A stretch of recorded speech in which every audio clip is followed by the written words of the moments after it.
So I want to talk more about IFS because it is a big popular thing right now. I also love it. So I want to start off talking about, in order to become IFS certified, it's about $5,000 for level 1, and I believe it is something like a 6-month training. To become a life coach is anywhere from 3 months to 2 years of training certification.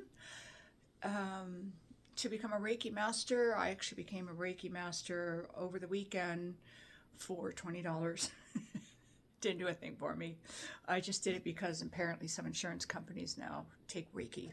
How they check that you're a Reiki master other than your online certificate, I have no idea. My point being is that unfortunately when things become popular, anybody can jump on the bandwagon. And I've had a number of people that worked with me or studied with me, and while they were doing that, apparently the only reason they were working with me is so they could hang out a shingle and go, oh, I'm a protege, I'm amazing, I learned these things. Some of them studied with me also so they could maybe say, oh, I'm better than her. I've moved on, and I'm now been in therapy for 3 months, and I've gotten certified as an IFS certified whatever. And I'm just saying it's really hard right now because people self-proclaim a lot. So I want to talk about my background a little bit and tell you, first of all, I'm not IFS certified. I've been doing IFS type of work for decades and following kind of the same progression that Dr. Richard Schwartz followed for him to develop and codify and turn it into a methodology, and now you can get certified. Anybody can get certified in IFS. So at 17, I started in the peace and social justice movement, but it also had a psychological effect to it because we were doing nonviolence, conflict resolution, nonviolence training, and I was running workshops for police and parents and healthcare workers, gay liberation, women's rights. Again, I was 17. Also, my mother was a therapist in the residential drug treatment center culture and one of the early pioneers of family therapy.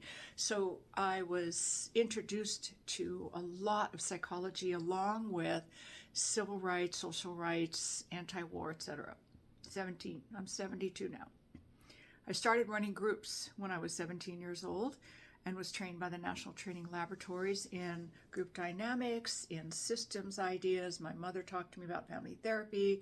I attended a lot of her group therapy sessions she did with in-house addicts, which was completely inappropriate now that I look back on it, but at the time I didn't know. So I had a tremendous amount of exposure.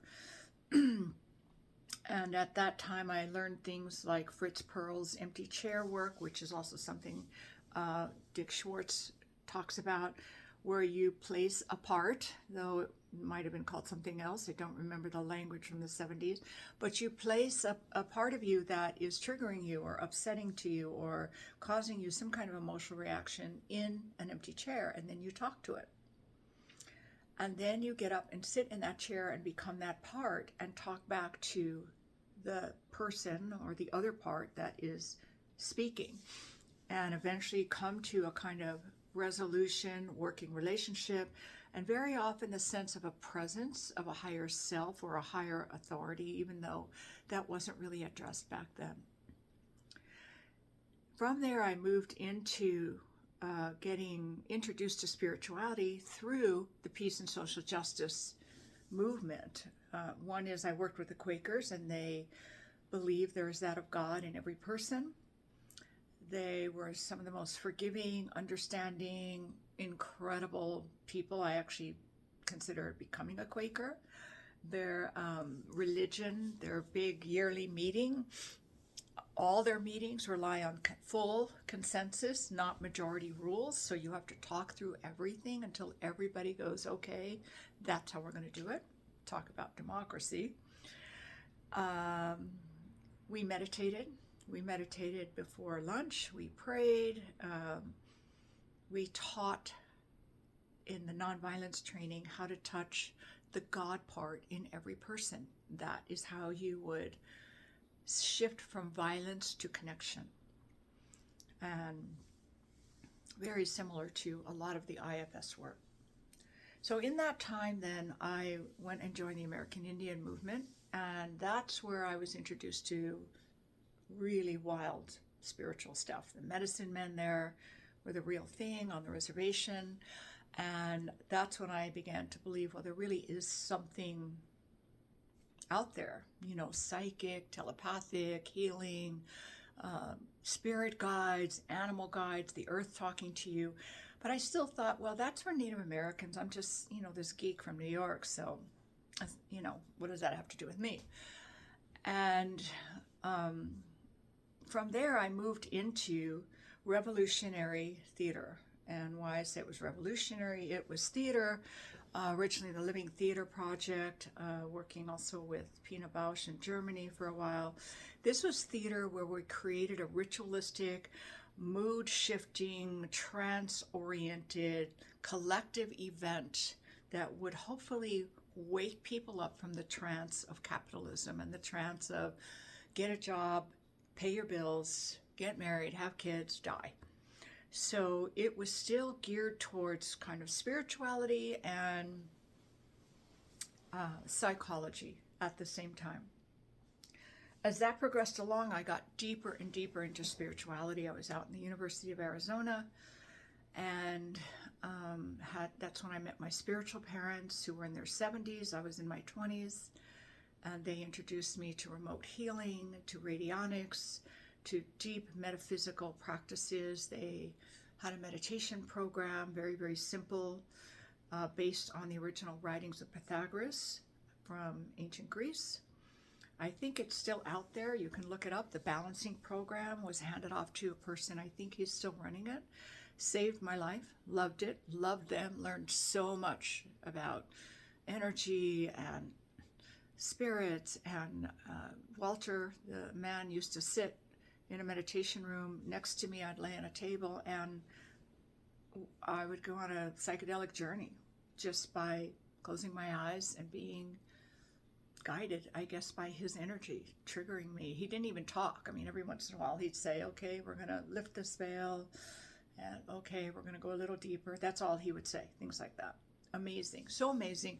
I would come out of that room, and if I had friends sometimes would come and visit, I'd drag them along, and they would say, wow, your whole face is different. Like your bones have moved, and go look in the mirror. And I would go look in the mirror, and wow, half an hour of a journey with, no drums, no rattles, no peyote, no guidance, just pure energy. And that's when I totally got hooked on energy and spirituality. And then for some crazy reason that I think now I understand why, I decided to move to LA because I thought somehow I could work through theater and acting in LA. LA, wow. La La Land, woo woo land, crazy. I do think now that pull was put out by my spiritual teacher that dragged me to LA, because through working in the entertainment industry for a few years, which I absolutely abhorred, it was like, working as a sex worker, and I don't like being a sex worker. I have no problem with that industry at all. I just don't like doing it. But that's how it felt. I hated it. But through a giant producer of Entertainment Tonight, of like one of the worst shows on TV, introduced me to my spiritual teacher. And I believe that's why I was irrationally drawn to leave Tucson and go to Los Angeles. So in Los Angeles, here I am with my spiritual teacher, hating the industry, and within weeks, meeting my teacher, maybe it was a few months, I quit acting. I had a full-blown past life recall in the middle of a giant acting class where there was about 30 people in the audience of the acting class, and half of them were famous, like Patrick Swayze famous, and the original star of the Phantom of the Opera, and Nancy Cartwright, who does Bart Simpson's voice. I mean, wow. I left the stage, went somewhere, that's a whole other story, came back into my body, and everybody was clapping, and then I had to do a review of the scene. of which I had no memory. And then I went, I'm not supposed to be in acting. I'm in LA for another reason. And I quit very shortly thereafter. And then my teacher, I believed, arranged that. And I also believed he arranged that I shortly thereafter got a job teaching English as a second language to war refugees from Salvador, Nicaragua area. And that was a gift, an absolute gift, to teach people who were trying so hard, leaving a war-torn country and coming here, learning English to work and get a job, sometimes 8 people living in 2 rooms in the Wilshire district of Los Angeles. I ended up teaching gang kids, and my whole teaching career began there, starting with that, ending up in professorship. I also, at that point, went into adult children of alcoholics. My parents were not drinkers. They, too, were children of alcoholics. So adult children of alcoholics is a 12-step program for people who grew up in a dysfunctional family or an alcoholic family. Mine was dysfunctional. And at that time, I also started working with a mentor, a shaman of my teacher, a woman named Paula Warner. And man, I can't even begin to tell you what she taught me. And the tantric work we did, the energy work, tantric work, no sex, but sexual energy. That's a whole other explanation. People who don't clearly understand tantric work. All different kinds of meditation work. She was my sponsor for a year, and in that year, I did inventory. I did what turned out to be parts work, where I would have parts come up and talk about things, and then, in 12-step, the first 3 steps, you have a problem, you become willing to hand it over, you hand it over. And if you do that with someone who is an energy worker and a psychic and a clairvoyant and a healer, which my mentor was, you're doing a lot of IFS work, though it wasn't called that, and it's not structured in the methodology of IFS. And in that time also, I started going to a 12-step program for mental health professionals, because I was doing readings, thanks to my teacher pushing me to do psychic readings, healing readings, etc.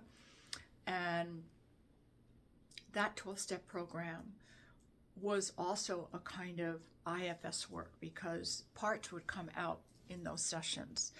And the energy that was behind that, I used those meetings to process the work I was doing at home about these voices inside me that were talking to me, and yet when I meditated, there's this other part of me that was grand, that was amazing.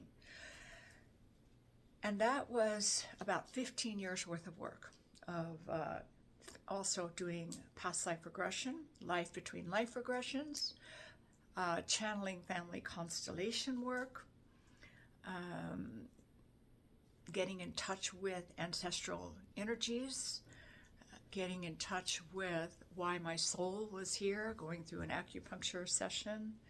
I think I might have mentioned that on the first tape, where I had an ovarian cyst, and the doctor needled me for past lives, and I went through about 45 minutes of movies of my past lives as a female, and what that meant to be a woman and have lack of power and to be abused and not be recognized, and then living in the time of major focal cultures where being a female was a grand thing to be.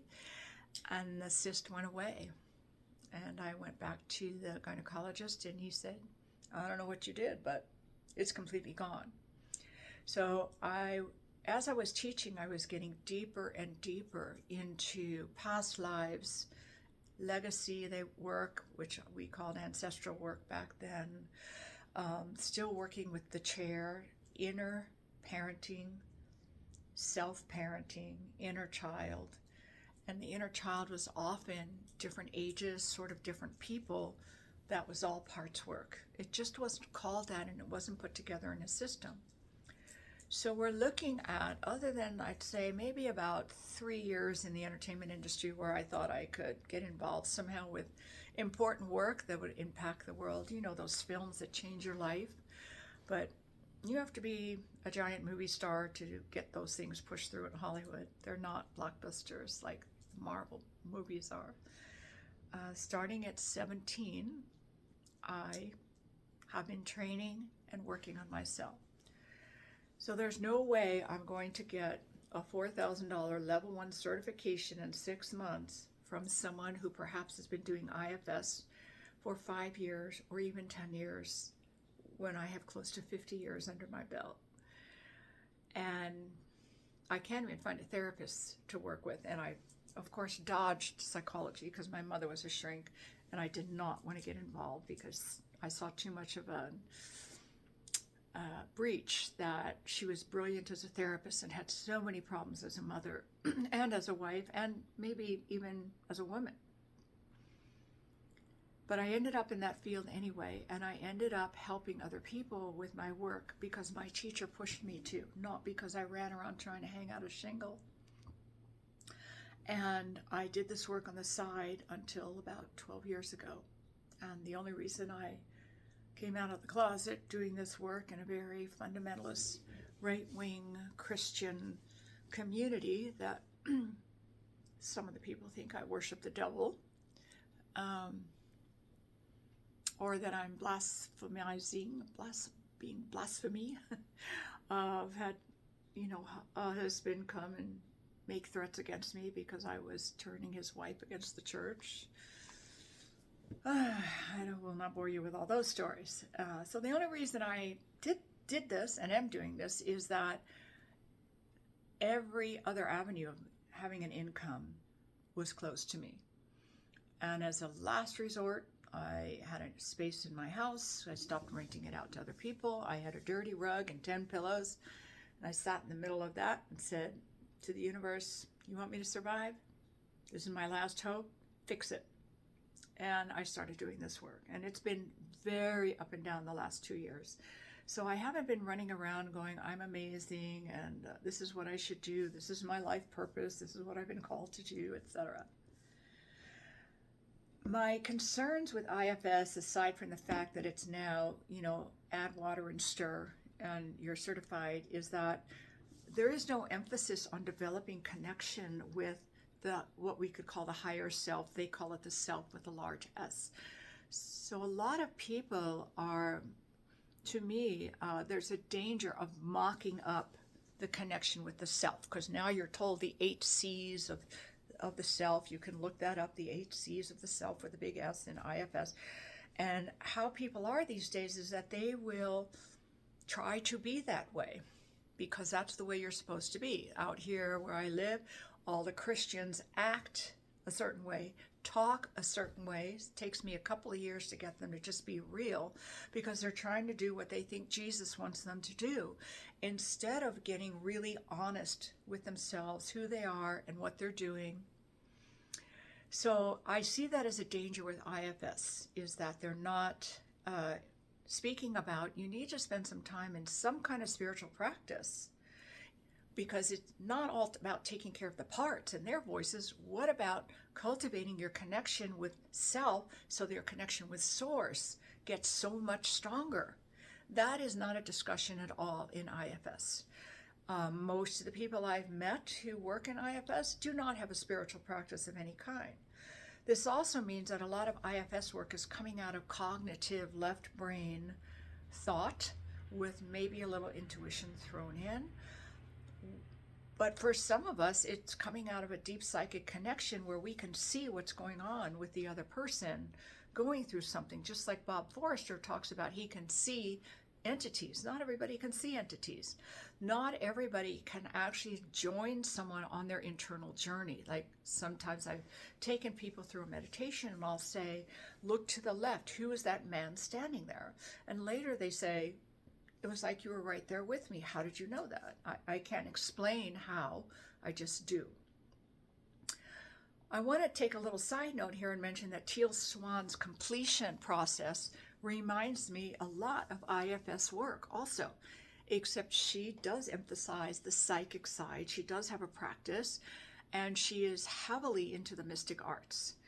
So I'm thinking that IFS, it's time to show up as the completion process, as the instant add hot water and stir.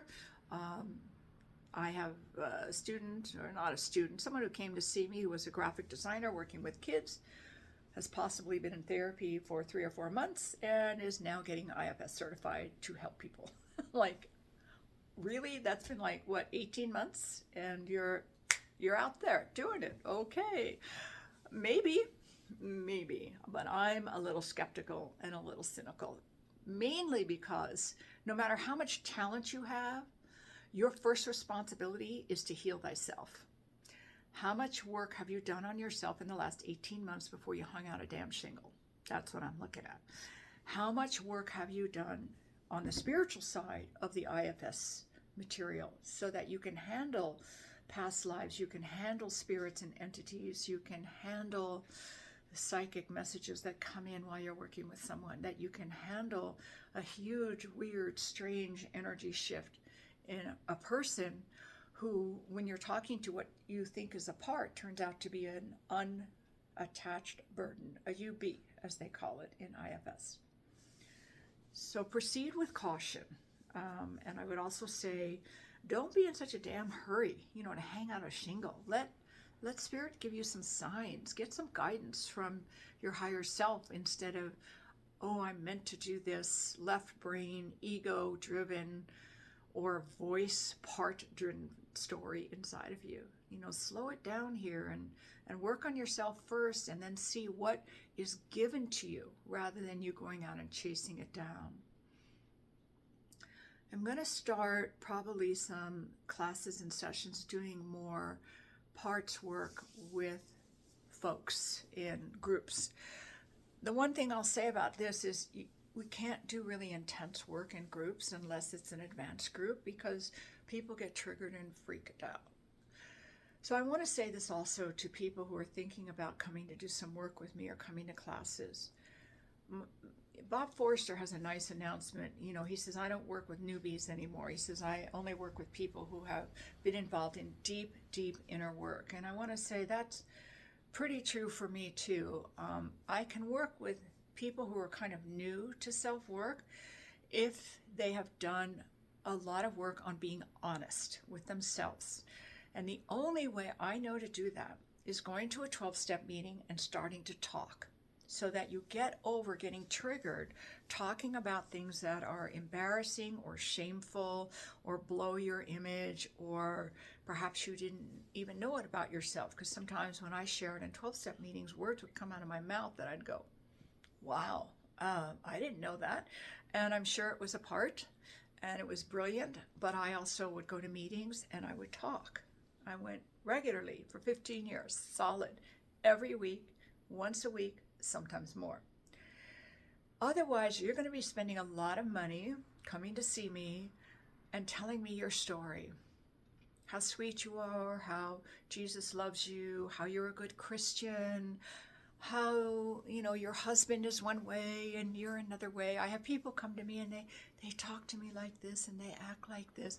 And then I'll see them on Facebook or I'll see them in life and they're like this and they're, hey, and they talk and they're regular people. But they come to see me and it's like I am their judge and jury about good behavior. And they talk softly and they're sinners and they're so embarrassed. And then they go out and do all their crap anyway.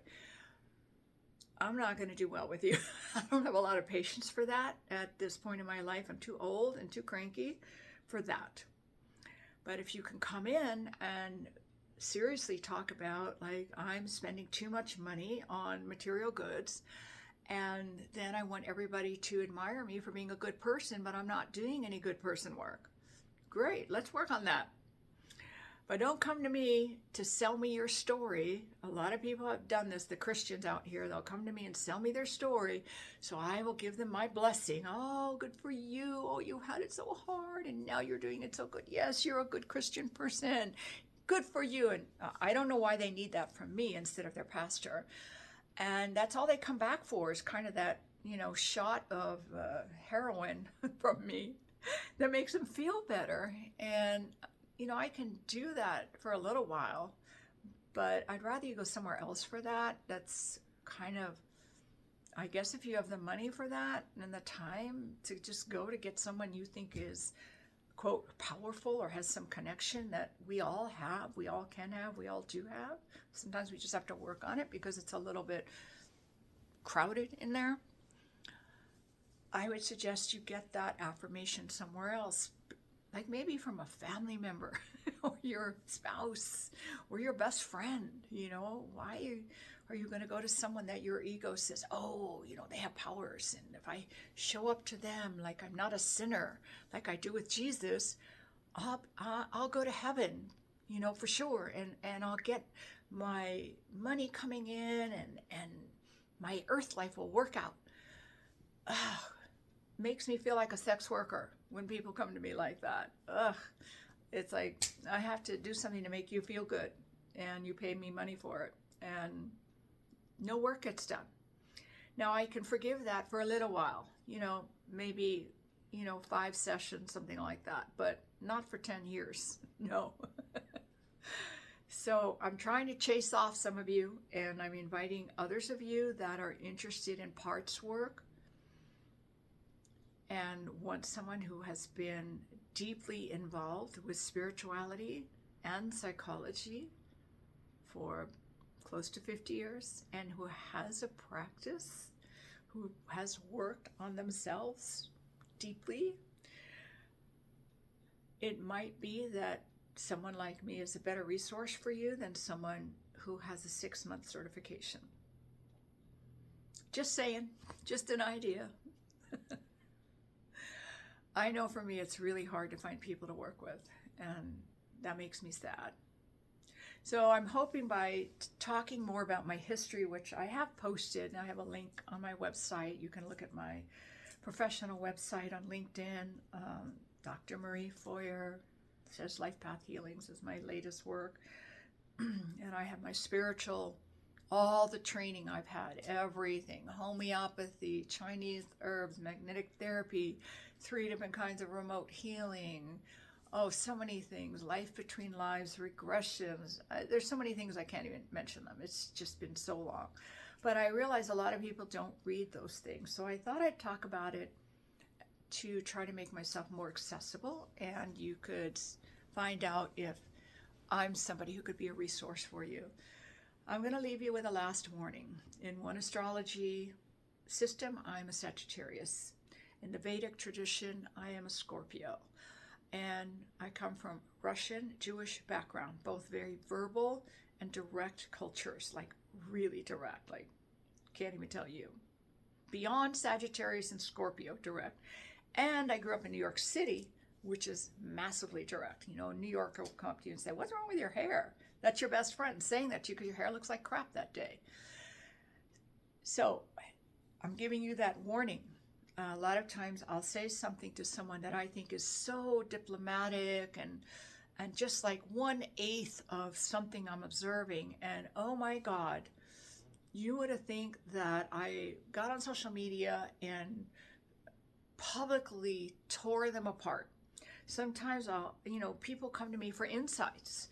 They come to me for growth. And a couple of people said, oh, she called me out. Called you out? Did you come here for pats on the head? Go to someone else for that. If you need pats on the head and they're needed, you'll get them. But if you're coming there to get them no matter what, I'm the wrong person for that. And I don't call people out. I point out things. Isn't that why you came here? I wish I had more people in my life who point things out to me, because then I get to work on them instead of people sort of patting me on the head and telling me it's all okay, and no, you're not like that, no, you don't do this, and no, I've never seen that in you. That doesn't do me any good. The people who give me straightforward answers, I know they love me a lot, because it's hard to do that. It's scary to do that. You might hurt someone's feelings. It's honest, it's vulnerable, it's authentic. And of course, I want to hear those comments from the people who do love me. I don't want to hear them from some student who's pissed off because I won't let them hang out a flag saying that I trained them and they're level 14 with Dr. Marie at Life Path Healings, of which there is no level 14 and there is no certification here. I don't want to hear their mean, nasty blowback comments at me when I call them up and say, why did you open up a website called Life Path Readings and say you were my protege? And then they come back and criticize me from head to toe. No, I want to hear those hard things from people who love me and want me to be the best version of myself. And that's why you'll sometimes hear hard things from me. I want you to be the best version of yourself. And why? When I was a professor, my students used to ask me why I taught, and my answer was always because I'm lonely. I miss having authentic, real, vulnerable, funny, smart, willing to take some chances, willing to open their heart people. So whenever I teach, whether it's as a professor or this kind of work, I'm hoping to address you as a person, not just the information. Hope this helps. Hope I see you. And I hope this helps you on your journey.